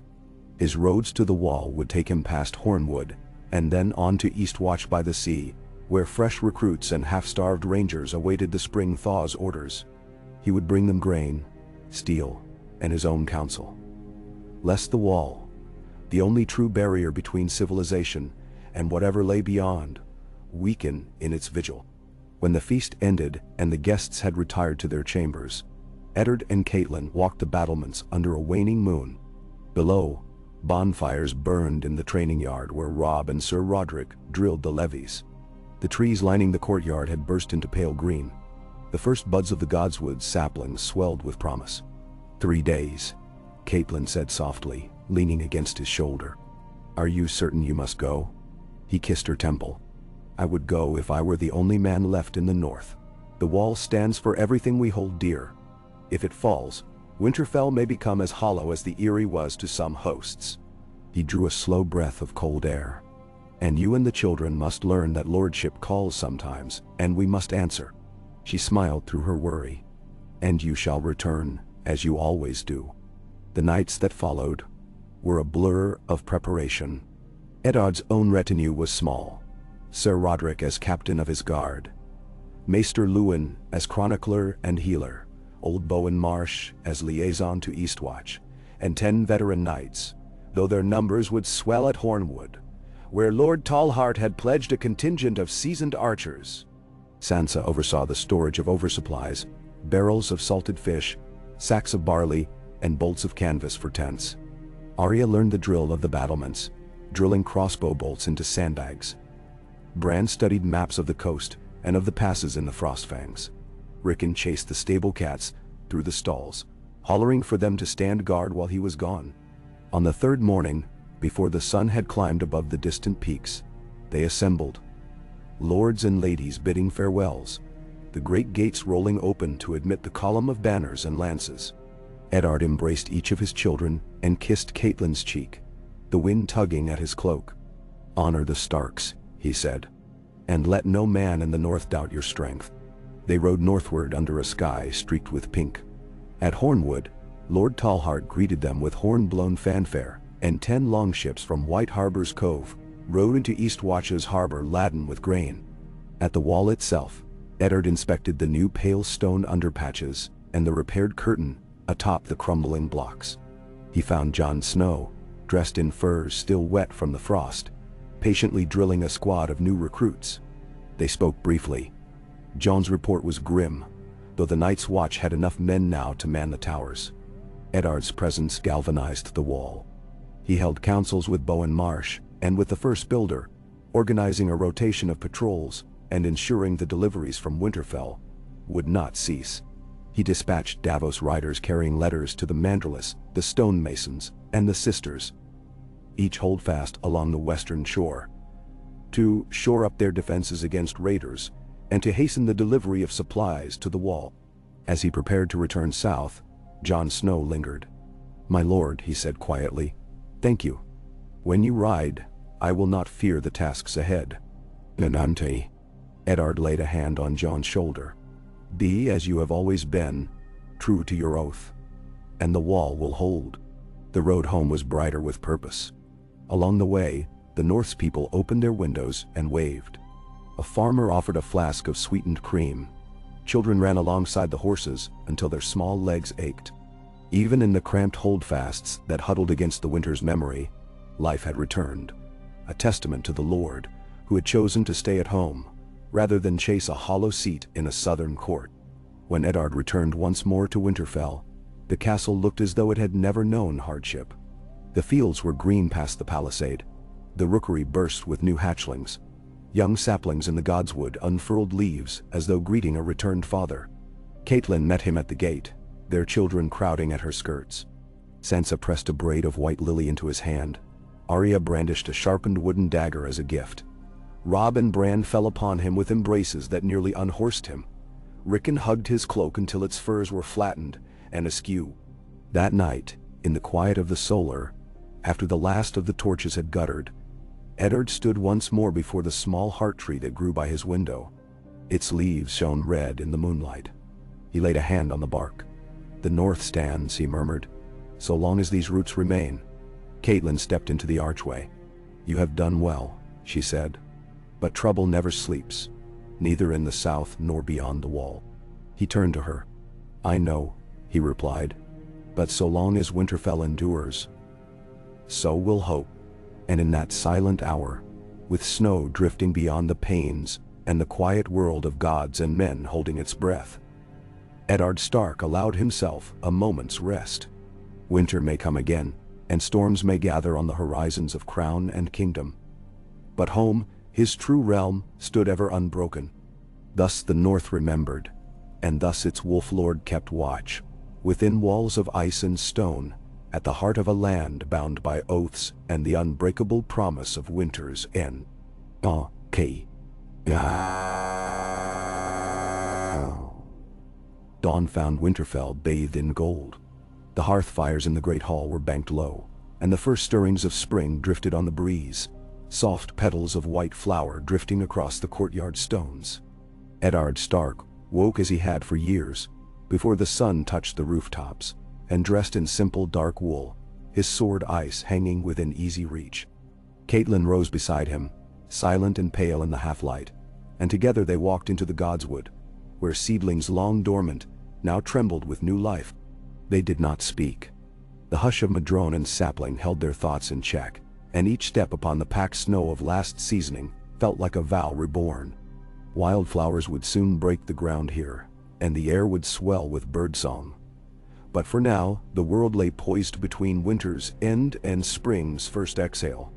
Eddard paused before the weirwood, its face riven by age and painted red by time. He laid his hand upon the smooth trunk. "Another season of trials," he said quietly. "Storms come in sudden gusts now. Some from without, some from within." Catelyn placed her hand atop his. "Our walls stand fast. Our oaths hold." He inclined his head. "So long as our people stand with us, the Wolf Lord of Winterfell need fear no darkness." Behind them, a handful of servants and guards slipped into the godswood. Maester Lewin bearing parchment and ink, Sir Roderick Castle in shirt of mail, Bowen Marsh with a small cask of wine and supplies bound in canvas. They had gathered here to map the year's tasks, patrol routes for the wards of the wall, planting schedules for Winterfell's fields, the calendars for the Harvest Moon Council, that would soon draw the North's lord south for festival and trade. Eddard drew a circle in the snow with his boot. Here the wildlings crossed last autumn. 3 rangers came with their throats cut, but their warning was clear: they will gather again east of the Neck. He traced lines to the Tower of Glads and to the Mole Road down by Last Hearth. I will send riders to Skagos, to Deepwood, to Flint's Finger. Let no clan rise unheard. Them? Roderick grunted. I will muster 4 men at once, my lord. They know the passes. Lewin unrolled a map of vellum, stained with salt and ink. And here, the eastern woods. The ravens have carried tales of odd gatherings, harvest folk claiming masks and painted branches, believing in a new god of the cold. That is superstition, Caitlin said, voice sharp. But superstition wielded by the desperate can cut deeper than steel. Eddard glanced at her. Send Master Cole to seek their leaders. If we bring grain and cloth, we may bind them again to the old gods. He looked at his maester. What say you, Lewin? It will cost coin and time, the maester answered. But the North thrives on faith as much as on steel. A gift of seeds and new plows might redress a winter's hunger more surely than a sword. Eddard nodded. So be it. We send stores to the Wildwood clans. We send wolves to their mountains and ravens to their halls. He drew a final line on the map. And we prepare for the great council. In midsummer, all lords shall ride here, laden with tribute and their own troubles. We will hear them, bind them, and send them home with snowmelt behind them. Then, the sun broke through the canopy, a pale sphere that warmed their cloaks. Caitlin released his hand and stepped forward into the light. Then we have work enough. By midday the courtyard swelled with activity. Farmers led in ox-drawn carts heaped with sacks of grain. Smiths dragged out new blades for sharpening. The yard rang with hammer on anvil as shields were rebuffed and spur straps buckled. Eddard moved through it all like a spirit of command, nodding to the blacksmith, pausing to speak with young recruits, patting a stable boy's shoulder when he coaxed a dinted harness back into shape. He found Arya at the forge, elbow deep in coal dust, testing a new foil's balance. She looked up, grin bright. I helped with that one, father, she said, holding out the blade. He examined its edge. A keen arm and a steady hand. You will make a fearsome knight one day. Her eyes narrowed. Only if you teach me. And so I shall. He clapped her on the shoulder. Finish here, then come to the yard. The archers await your command. He left her surprising the smith's apprentice with her skill, and made for the stables, where Caitlin oversaw Sansa's lessons in falconry. Tower hawks wheeled overhead, their talons glinting. Sansa stood firm in her gloves, gentle but resolute. Lord Glover's men had trained them well, and soon Winterfell would house the fastest mail for messenger birds west of the wall. Roderick appeared then, his massive frame blocking the mid-afternoon light. My lord, he rumbled. The clans east of the Cannibal Hills have accepted your grain and cloth. Their leaders will ride here tomorrow, with oaths to bind them to the watch. Excellent, Eddard said. Let them meet in the rookery yard. I will receive them at dawn. Roderick nodded. And southward patrol is ready for your inspection. Then show me, Eddard replied. We ride at evening. That night, they camped on the courtyard before the rookery. Tents pitched around a bonfire where old shields bleached by sun and wind stood as silent sentinels. Eddard reclined on a bench of folded cloaks, sharing bread and cheese with Bowen Marsh. Caitlin conferred privately with Maester Lewin, poring over logs of raven deliveries and petitions from distant keeps. Above, the stars were bright, and the wind bore the scent of pine and melted snow. A lantern paling in Caitlin's tent door cast amber shadows. But the world beyond remained vast and dark, full of dangers unseen. Roderick approached with 2 handfuls of fresh parchment. These are the terms the clans offered, he said. Oaths to the watch, service in their passes, grain to the wall stores, and men for harvest. In return they ask only for protection by the wolves of Winterfell. Eddard took the papers. Fair terms. He folded the parchments and handed them to Marsh. Send messengers to the clans west of the Shivering Sea. Let them know Winterfell's gates open to kith and kin alike. Marsh nodded and strode away. The fire crackled. A raven squawked from its perch above, hungry for the night's scraps. Catelyn joined Eddard's bench, drawing her cloak around her shoulders. You wear well the mantle of peace, as you did that of war. He looked at her, tired but steady. A lord must be both smith and healer. If I fail at either, Winterfell will fail. She laid her hand on his. You will not fail. He turned to scan the sleeping banners drifting in the firelight. But the south stirs again. I have word that King's Landing trades in shadows, that new lords vie for Robert's favor.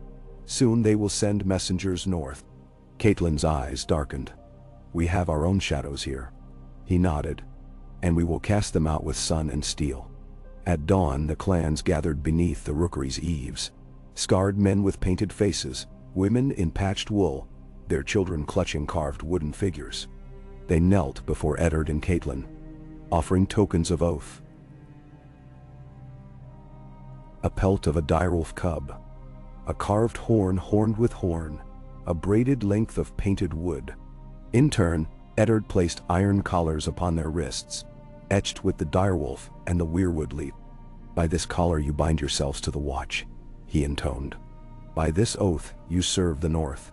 Should you break it, the old gods and the Kales will judge you. Men ran. One by one they stood and saluted, their voices growing strong in the cold air. When the last had taken the collar, Eddard mounted the small dais carved from a felled weirwood. You have proved your honor, he said, voice carrying like trumpet. You shall find in Winterfell's walls a home, and in Winterfell's sword a shield. A shout rose, and the clans dispersed to see to their recruits. Eddard and Catelyn watched them go, then turned to their own people, stirring the great cask of wine and horses stamped for their patrol. Summer loomed ahead, and with it the great council, when lords and ladies from every keep would bring their claims, their offerings, and their quarrels into Eddard's halls. Already the merchants of White Harbor built stalls in the outer courtyard. Bands of singers rehearsed their hall songs in the corridors. Soon, the air would fill with wood smoke, with laughter, with a clash of haggling voices at market. But for now, the world was young and hushed, poised on the cusp of promise. Eddard Stark felt the weight of his years and the swift passage of time. Robb would soon wed, Robb would soon ride his own company, and the lessons he taught under bonfire light would outlast any boast of blade. His daughters would shape the women of Winterfell to come. His sons would guard the wall and ride the passes. He turned to Catelyn, and she offered him the gentle strength he'd long needed. Come, she said. Let us return to the hearth before the day grows too bright. They rose together, and hand in hand they walked back beneath recast banners to face the new season. Its dawn fresh, its trials many, and its future bound to their unbroken vow. That Winterfell would stand as long as honor endured. Okay. Dani. The dawn broke clear and pale over Winterfell on the first day of the Great Council. Along the outer courtyard, stalls in gleaming white canvas were arranged in neat rows. Merchants of White Harbor with bolts of bright cloth and baskets of sea-salted fish. Traveling smiths offering polished swords and new horseshoes. Bear trainers from Bear Island uncoiling great beasts on iron leashes. Herbalists spreading vials of distilled honey and pressed herbs across wooden trestle tape. The banners of every northern house fluttered overhead. Karstark's raven-black field, Manderley's silver fish, Glover's black fox on white, and dozens more, each proclaiming the lineage and pride that had come to Winterfell seeking audience with their liege lord. Eddard Stark, clad in a heavy gray cloak, trimmed with fur, walked the inner yard at first light, accompanied by Catelyn. Their children watched from the battlements. Robb standing tall in polished plate, Sansa in silk trimmed with direwolf embroidery, Arya in fitted leather and soft boots, Bran leaning against the railing with Maester Luwin's roll of parchment at his side, Rickon chasing a stable cat through the shadows. The promise of festival and council filled the air, but Eddard's gaze was steady, ever watching for disorder as well as for promise. "Remember," he said quietly to Catelyn, as they paused by the carved weirwood seat at the hall's threshold. "Though we celebrate our unity, each lord brings his grievances and ambitions. We must listen, yes, but hold fast to justice." She nodded, her dark eyes bright. "And remind them that Winterfell's walls stand strongest when every man honors his word." Inside the great hall, benches had been arranged to accommodate more than a dozen visiting lords. At the dais, Eddard and Catelyn took their seats before a vast hearth, its embers fanned back to life so that smoke curled heavenward between the roof timbers. Ser Roderick Castle stood at Eddard's right, sword in hand, Maester Luwine to Catelyn's left, quill poised above a sheaf of parchment. With a cough to gather silence, Eddard rose. "My lords, my ladies, welcome to Winterfell's great council. We gather in peace to settle old debts, forge new alliances, and reckon with threats beyond our walls. Let every voice be heard, and every complaint weighed. But let no man presume to speak ill of his neighbor without proof, for slander weakens the chain that binds us all." Then, a low murmur of approval rippled through the hall, and Lord Wyman Manderly rose first. "My lord," he began, "White Harbor stands ready to supply the wall this harvest, and each lord of the north shall owe us safe passage for our vessels, or your levy will watch our docks." Voices chuckled at the veiled bargain, and Eddard inclined his head. "Your offer honors the realm, my lord. We accept on the oath that no raid or pivot will threaten White Harbor's trade." Next came Lord Rickard Karstark, gaunt and stern. "My children's lands along the Mole Road were pillaged last autumn by a roving band of iron-born mercenaries, men whose sails bore no sigil save a black flag. Though I took 3 hostages, their leaders slipped beyond Winterfell's walls. I ask for justice." Eddard held up his hand. "Your grievance is just. Ser Roderick will gather a company to scour the western hills this fortnight. Should you find your foes, you may hold them to answer. Not to ransom, but to trial by lord and maester." He turned to Karstark. "No man in the north may loot another without the North's judgment. We will see your wrongs righted." Karstark inclined deeply, relief washing his stern features. "I thank you, my lord." Over the next hour, each house presented its petitions. The Glovers requesting additional patrols along the forest road. The Mormonts seeking relief after their small island lost half its herd to spring storms. The Tallhearts asking for permission to fortify Torhead against wildling drift. The Risswells of the Grey Glen petitioning for new trade rights in barley to enrich the Vale caravans. Eddard listened, asked questions, weighed costs and benefits, and delivered rulings. When debate threatened to stray into rancor, he reminded the assembly of their shared oaths and the old god's witness. By midday, the council broke for a light repast. In the courtyard, tables were spread with bowls of barley porridge and sweet honey cakes, braziers with spitted fowl turning over coals, and flagons of sharp ale and pale wine. Catelyn moved among the lords, her gentle courtesy smoothing tensions and drawing confidences. Robb and Arya flitted through the crowd, offering bowls of broth to servants and bannermen alike, earning nods of respect. Sansa held court among the ladies, comparing tapestries and long-forgotten songs. Bran consulted maps with the Master-at-Arms. Rickon chased 2 bear cubs escaped from their kennel. When the sun dipped low, Eddard returned to the dais. "My lords, my ladies," he called, and the courtyard stilled under torchlight. "Your voices are heard, your needs determined. Tomorrow we ride forth in a show of our unity. Lords and small folk, banners unfurled, to inspect the wall's frontier, and to remind the clans that Winterfell's reach is long and its promise unbroken." He paused as drums sounded in the yard. "Prepare your houses and your levies, South Guard, East Guard, North Guard. Form under your banners before dawn's first light. We ride to the wall together." A cheer answered, and the ground trembled with the stamp of hooves and the rattle of armor. Eddard allowed himself a thin smile. Here was the North at its best. Honor, duty, and strength shared by lord and commoner alike. The next morning's march was a sight to behold. A column of more than 1,000 men, knights in polished helms, archers in padded gambesons, spearmen bearing towers of pikes, streaming out of Winterfell's gates into the spring air. Carts bearing food and tents followed, and in the lead rode Eddard and Catelyn, flanked by Robb and a retinue of eldest sons from other houses. The air roared with the cry of lords bidding farewell to their families, wives clasping lords' hands, children waving cloth scraps, stable boys chasing rolling barrels. They rode west along the fallen road by the frozen shore, across fields reborn with green, past small farmsteads busy planting the year's first barley. Where the iron-shore jut of cliffs loomed, Eddard halted his column to inspect the hastily dug trenches and sharpened palisades erected by the Glovers and Karstarks. He walked the line of stout logs, testing the wood, questioning builders, and noting where repairs would shorten a man's march or blunt an axe's swing. "Good work here," he told Lord Glover. "Yet you might widen the ditch by an elbow's breadth. Red frost can make the banks slick, and an overturned cart might leave a breach." Glover nodded, immediately sending orders to dig the ditch deeper by afternoon. When they reached the foot of the wall at Eastwatch by the sea, the guards of the Night's Watch raised their black banners atop the newly reinforced battlements. At the gate, Jon Snow, now First Ranger, greeted Eddard with grim courtesy. Behind him stood a detachment of stalwart brothers, each heavy with furs and fresh scars. "Lord Stark," Jon said, voice tight, "these southern trenches shall hold until winter's breath. We lack but 1,000 pikes to match the wall's height."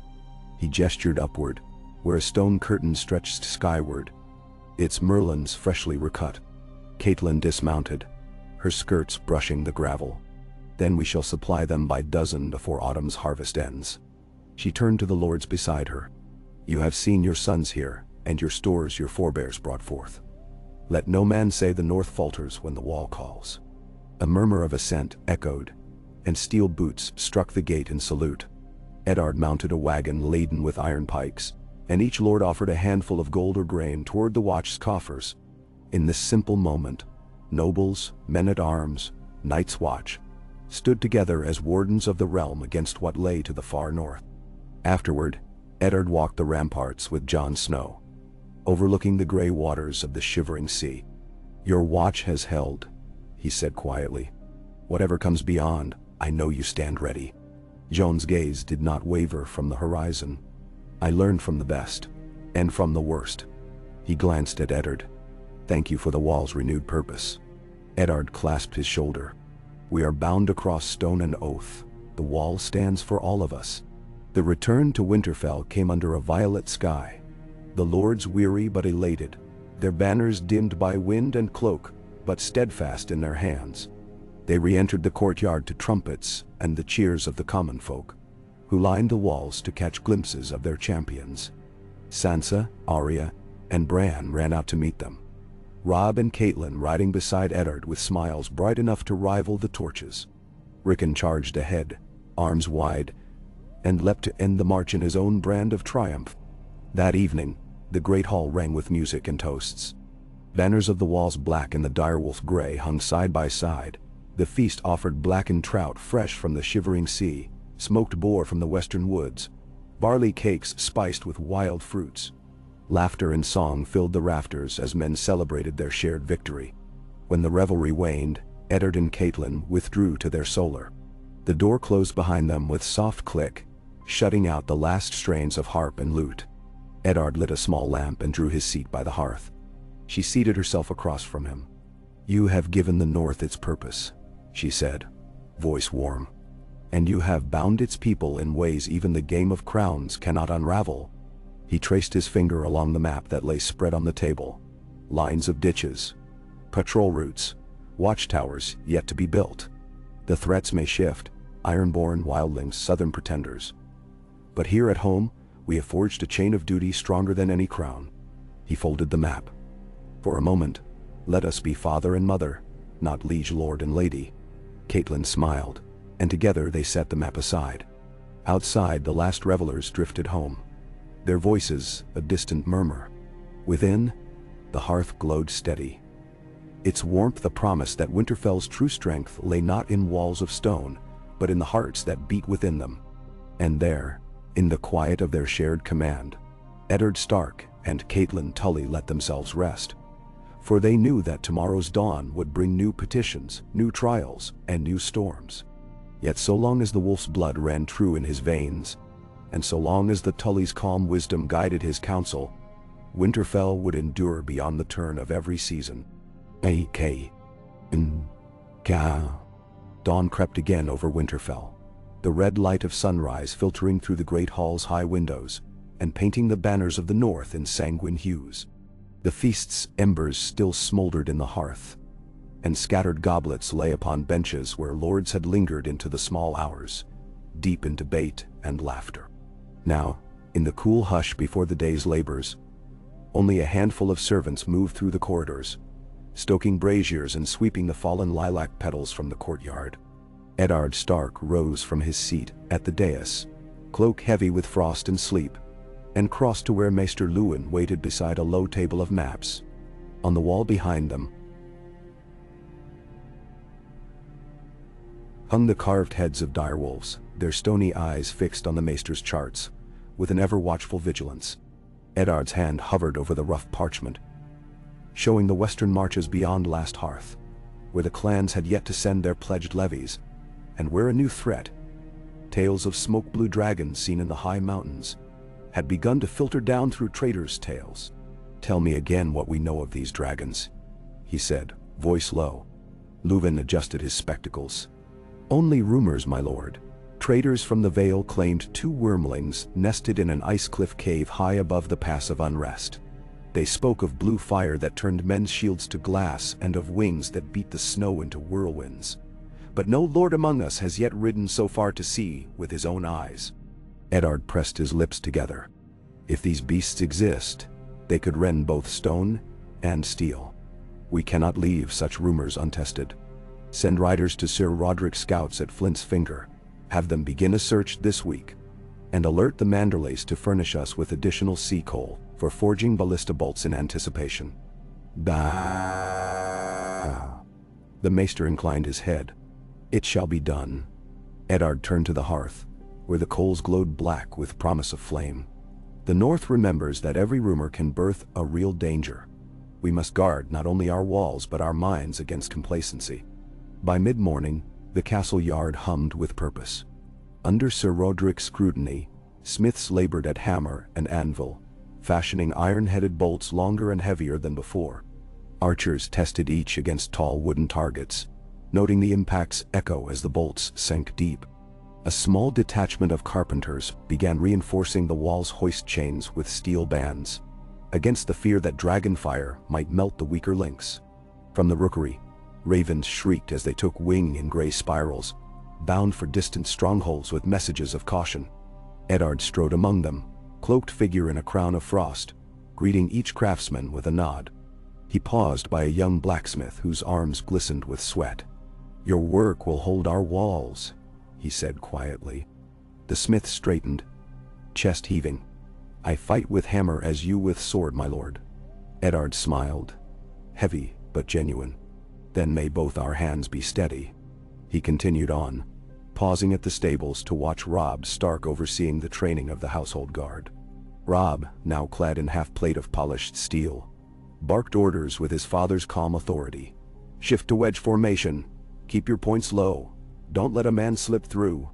At his side, a company of 20 bore Stark pikes, the direwolf sigil bold on their hauberks. Robb's face shone with pride under his helm. Eddard lingered only a moment, then tapped his son's shoulder. "Your men do you honor," he said softly. Robb inclined his helm. "They learn well under your example." Eddard clasped him on the shoulder. "Soon you will lead more than drills. One day, you will ride to war. Prepare now as though that day is tomorrow."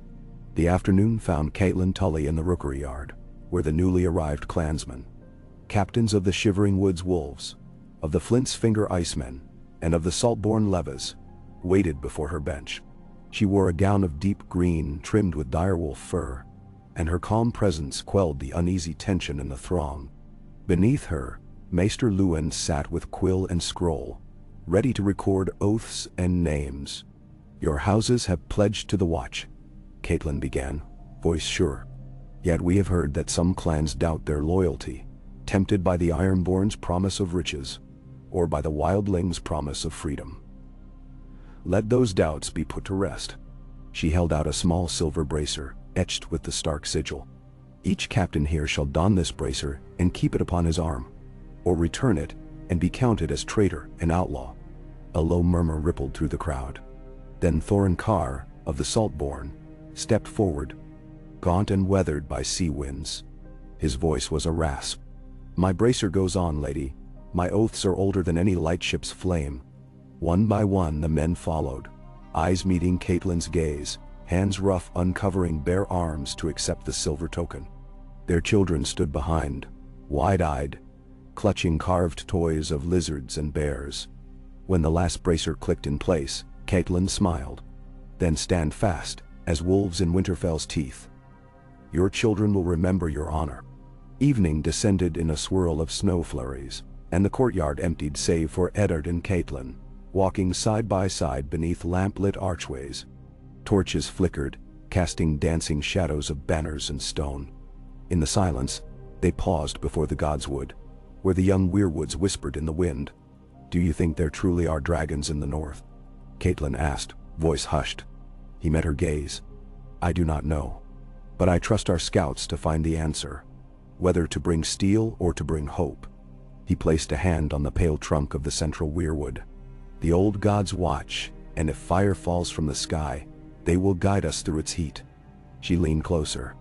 And if the rumors are false, then we will be ready, all the same. He closed his eyes for a moment. We have woven so many threads together. Clans, levies, lords, markets.